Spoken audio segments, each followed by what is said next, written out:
नमस्कार जय Jagannath evening snacks आज आलू चप करी मुझे करी आपण मानक देखा प्रथम आलू और मटर को सीझे मटर को बेसी सीझेबेनि अल्प सीझे पैन रे तेल देली रिफाइन तेल से पंचफुटण देली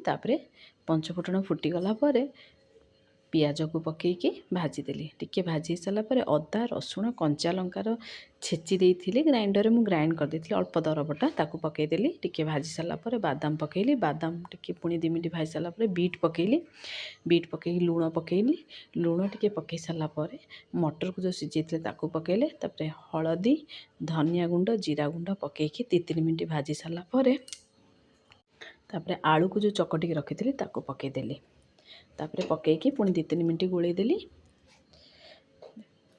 तापर लास्ट को मुझे धनिया पत्र पकई देछि टिके ये पच हो जाए भिडटा टिके कहीं पच होगला तापर लास्ट को मु जो चाट मसला जो गुंडटा से गुंड पकई देछि तापर कड़े ओल्हेकी ताकू एमती गोल बॉल साइजर करके गोटे प्लेट रे थोईदेवे कहीं कला बेलू सब तो गोटे गोटे कला बेलू यहाँ भी टिके पज हो जाए गोटे बाउल रे मु अल्प टिके बेसन से लुण टिके सोढ़ा पकईकी ताकू गोले देछि गोलेकी तापर देखंतु एमती हाथ रे बेसी मोटा करी बेसी पतला करेनि से जो पानी देवे ताकू एमती हाथ रे गोल गोल करी पकेबे देखते भी रेडी होगा आम आलू चप आशा कर भिडियोटी आपण मानक भल लगी जदि भल लगे प्लीज लाइक करंतु।